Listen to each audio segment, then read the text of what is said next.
Alright guys, what's good?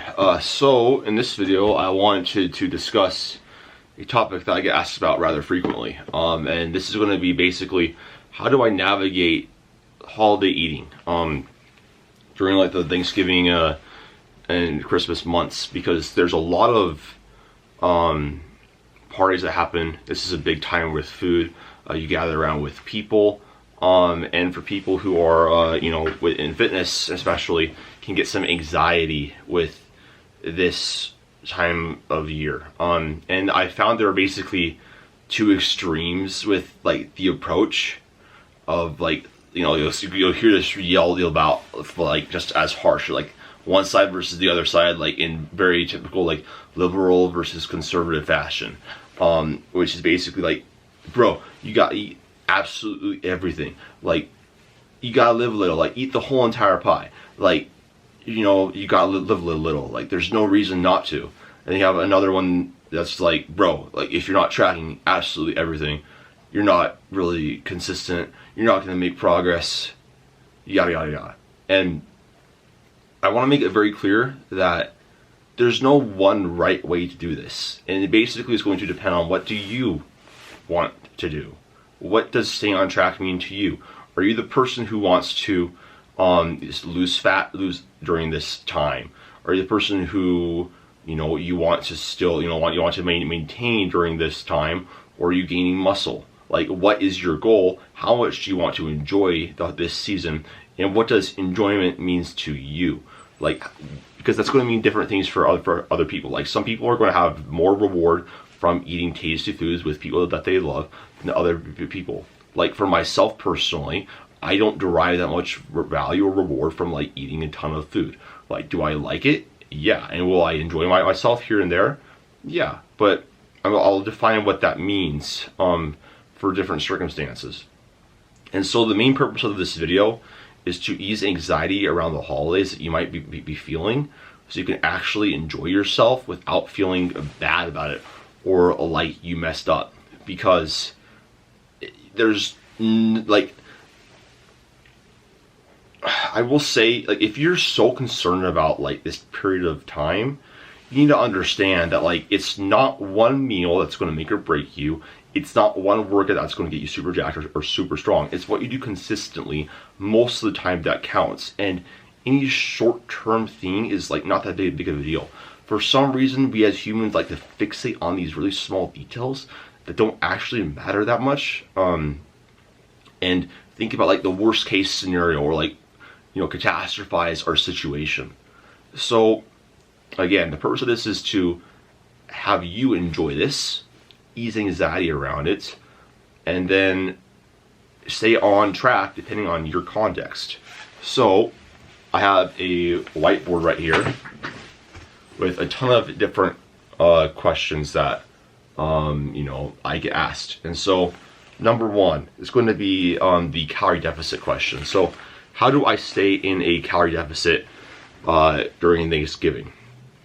So, or in like the holiday season. So first off, I think it's important to understand that I typically don't recommend this for most people. But again, it's going to depend on how much do you want to actually enjoy this time. If you want to, probably not stress out as much about, eating, in deficit, and you want to be able to enjoy yourself more, because eating in deficit means you will have to restrict your food choices and options at these events and around the holidays, then you're going to have to say, okay, is this actually worth it to me to actually like put forth this effort right now? How many events do you have coming up? How important is actually indulging at these events to you? And again, there's no one right answer. It just depends on you.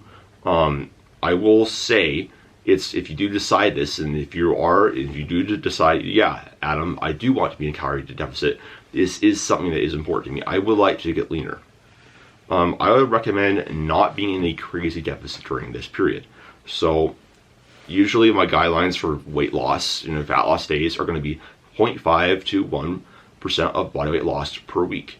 The higher percentage of that you lose, 1% of your body weight in this example, the more restrictive you will have to be, and the less freedom you'll have with your diet. So usually I would say shoot for the lower end, around 0.5%. So if you weigh 200 pounds, about 1 pound of body weight per week.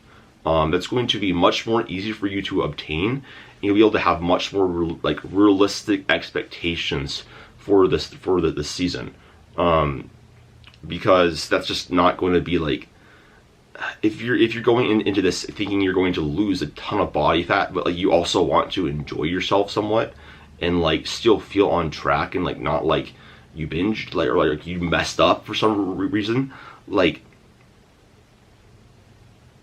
that's just an issue of expectations. And I would also like to point out there's other things than losing weight or the scale that indicate progress during this time. You know, maybe you don't have as much social anxiety around these foods. Maybe you maintain your weight.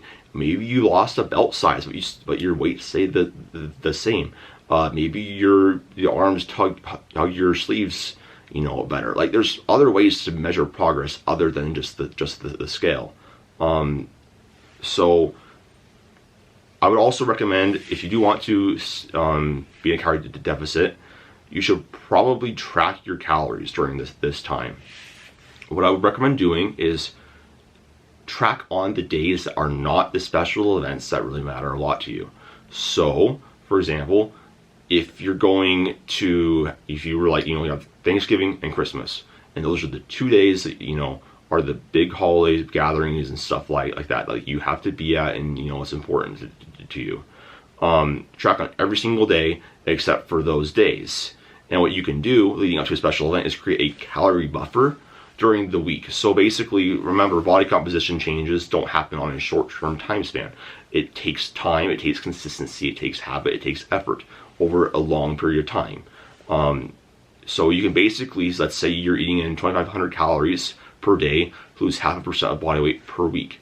What you can do is eat like 300 calories less on, every other day of that week, leading up to the events, to buy yourself a little bit of a calorie buffer. So let's say you eat 300 calories less than that, 2,200 calories, and you're normally would be losing weight 0.5% of your body weight per week on 2,500 calories.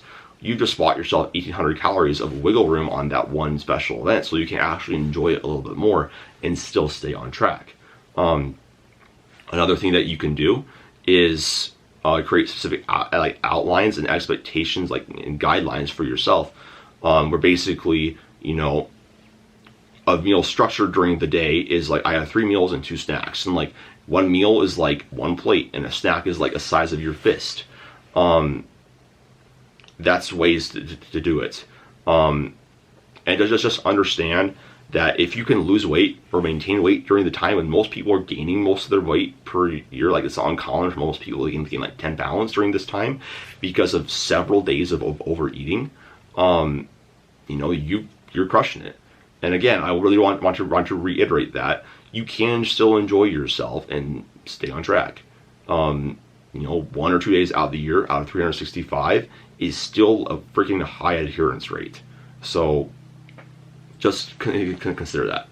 So that's how you do in a calorie deficit.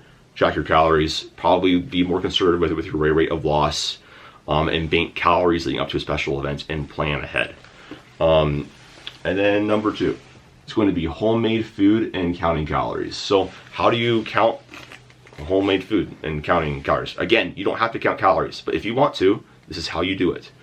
I really want you to just drill this into your head. If you want to count your calories, you will not know for 100% the food that you're eating if it's homemade food, because you're going to have Grandma Josephine making the casserole, and your mom putting on sauces on your turkey and making the food super delicious, having multi-component ingredients. You're not going to know exactly. So don't stress about being perfect.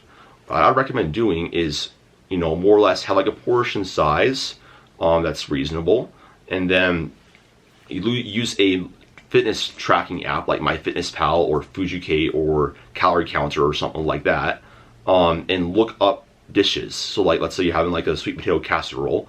Look up like 3 different types of sweet potato casseroles, take the average calories of that, and use that for however many servings you estimate that you had. Again, you're not going to be exactly perfect, but that doesn't matter. as long as you're close and doing your best, like in trying and being somewhat cognizant, then that's what's good. Another way to do this is, like, if you don't want to count calories, you should probably have a plan going into this so that you can monitor your portions.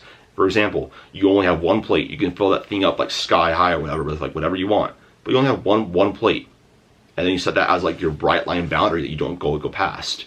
Again, you can still enjoy yourself, still stay on track, but you're having these guidelines in place. But again, you won't know exactly how much is in the food, but you can get close.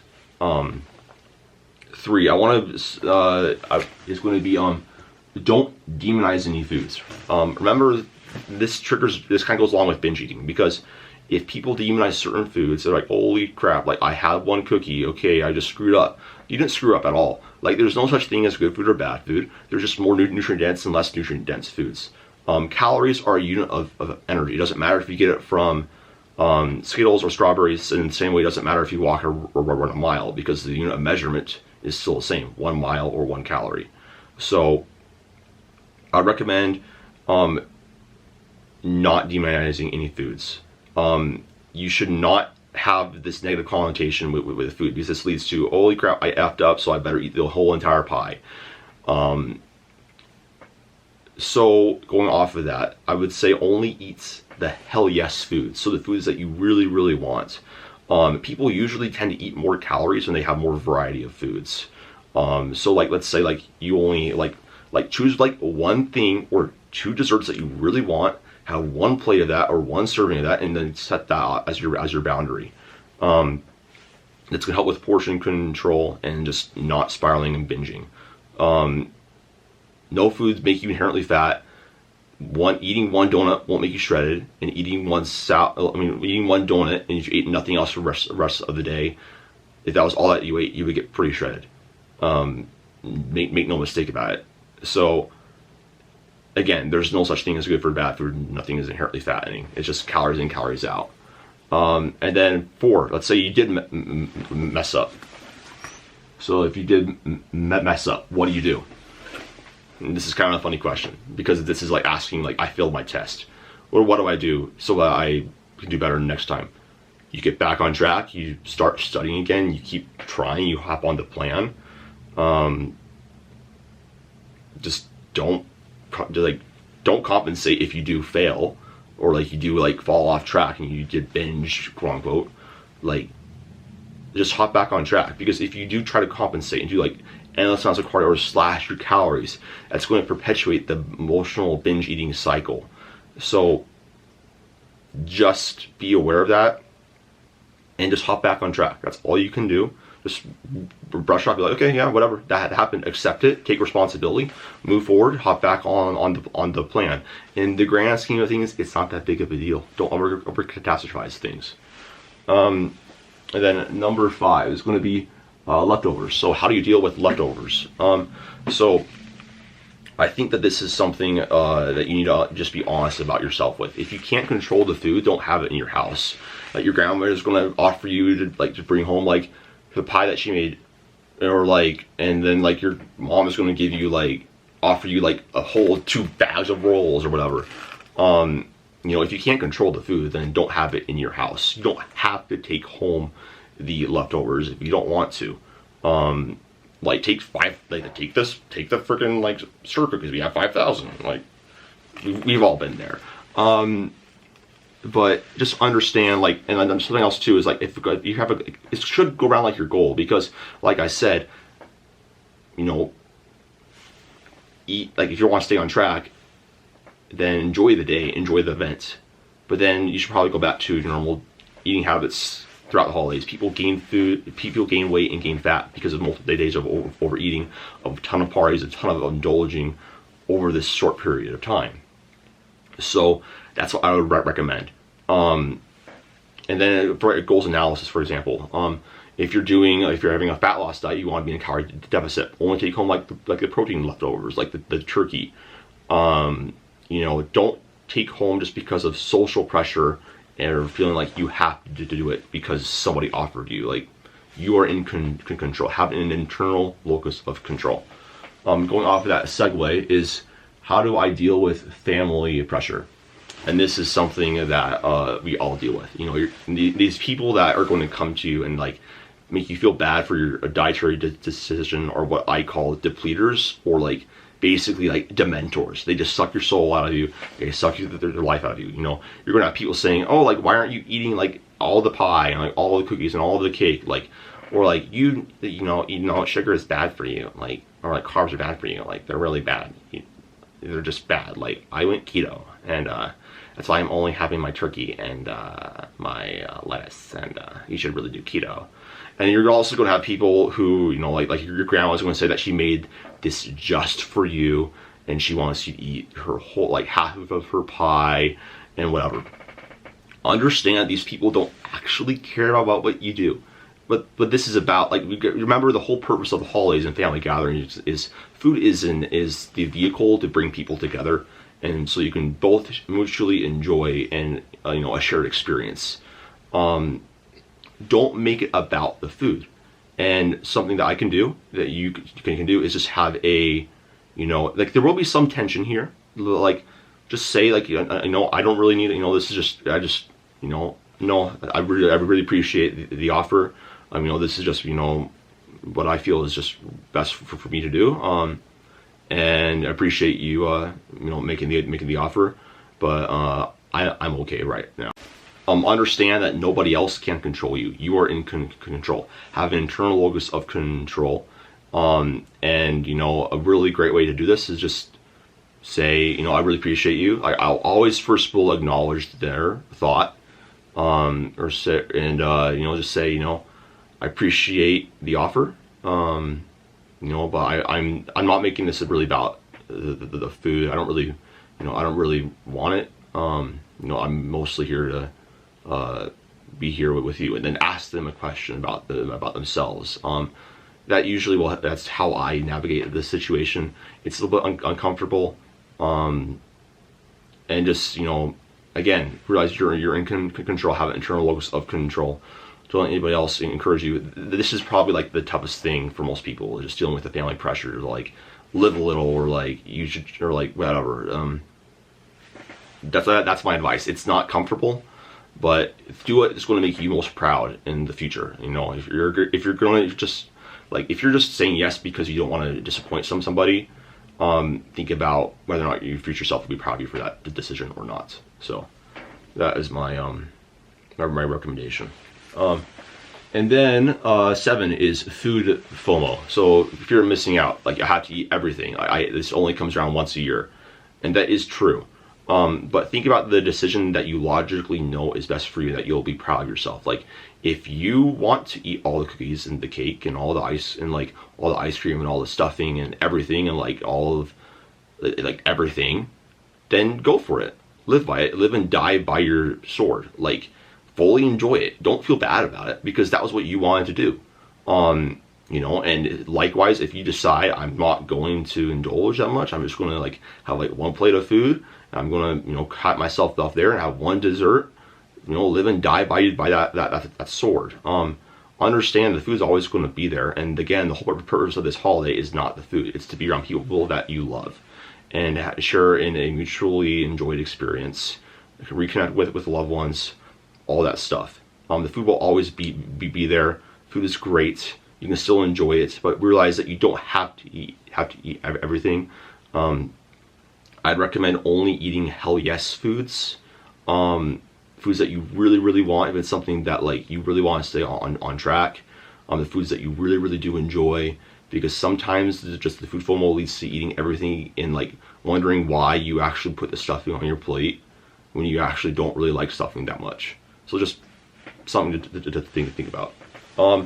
Number 8 is going to be portion control. How do you do portion control? So, one, I would set limits and rules to yourself. So again, like I said, the 1 plate rule of dinner. You know, put whatever you want on it, and then have like 1 or 2 desserts, and decide beforehand that's what you're going to do and stick to it. 2 is just don't eat like an idiot. Like, you know when you're being unreasonable, you know when you're kind of going off the rails, be smart about it, be aware, and make the decision about what you're going to do, be it before surrounding the event, so you have you have expectations, you know what you're going to do, and you're not going to disappoint yourself for making any sort of decision.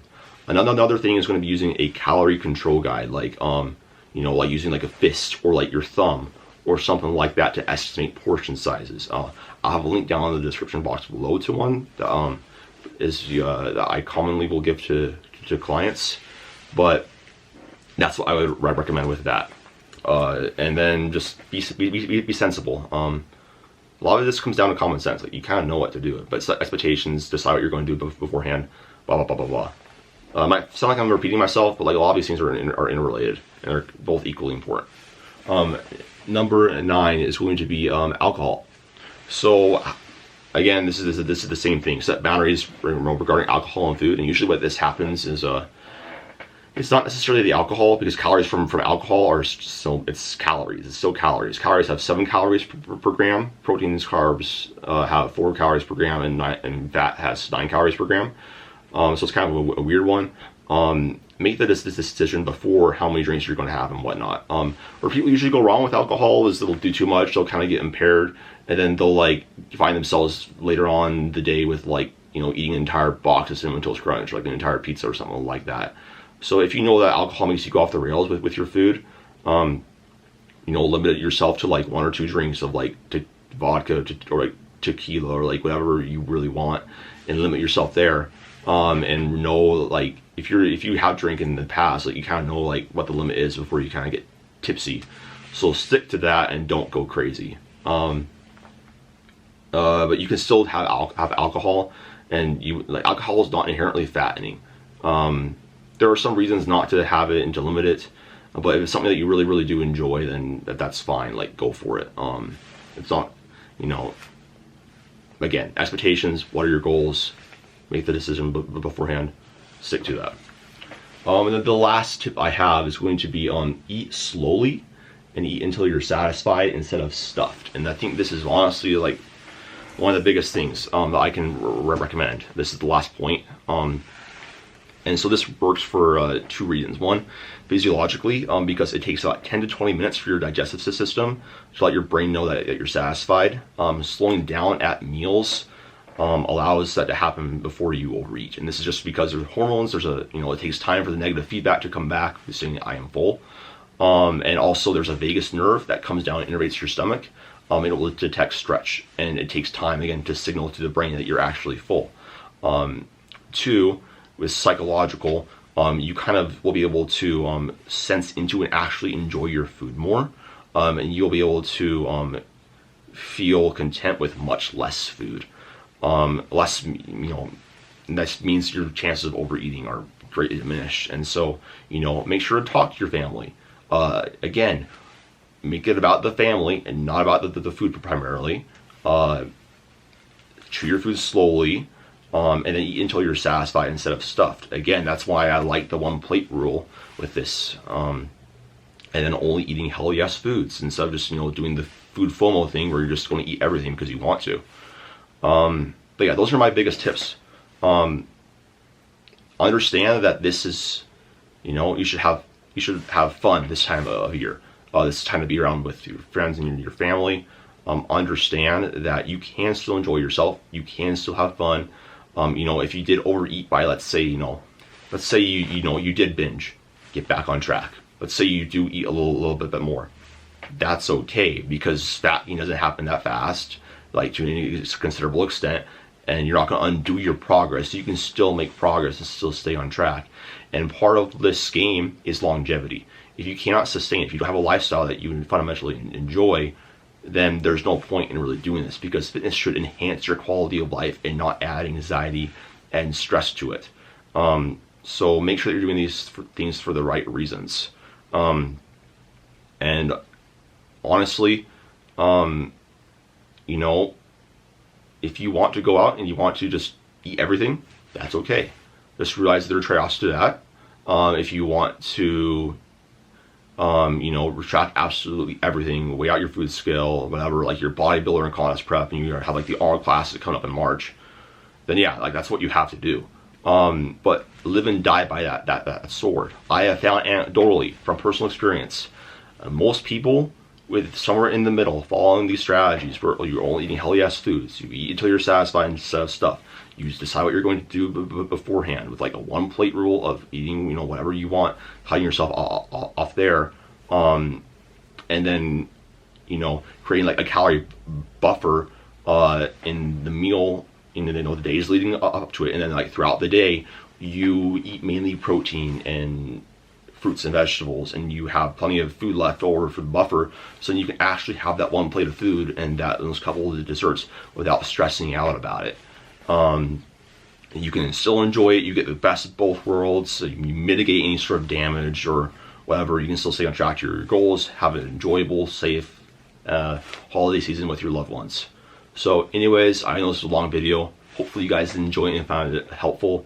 I had this question a ton, and so I wanted to make a standalone video talking about this so I can reference clients and people who ask me questions about this. But yeah, anyways, thank you guys for watching. If you guys like it, please make sure to like, subscribe if you're not, and then for coaching and programs, adampeterfitness.com. And I have my Black Friday sale happening this weekend. You're going to be able to get $10 off of custom programs, $3 off of my custom training cycles, and then I'm running a really my biggest sale of the year for coaching. I don't ever run sales on my coaching because it's already the cheapest I can possibly make it for how much value is packed into it. But basically, you'll be able to get 3 months of coaching. If you buy any 3 months of coaching package, the basic coaching, all access, contest prep, training, or nutrition coaching packages. If you buy a 3-month package, you'll get 1 month completely free. So it's a crazy deal. So make sure to check that out. I'll be going live this Friday on 12 a.m. Mountain Standard Time. So make sure to keep a lookout for that. But yeah, follow me on Instagram too. I post there. So anyways, talk to you guys on the next one. Bye.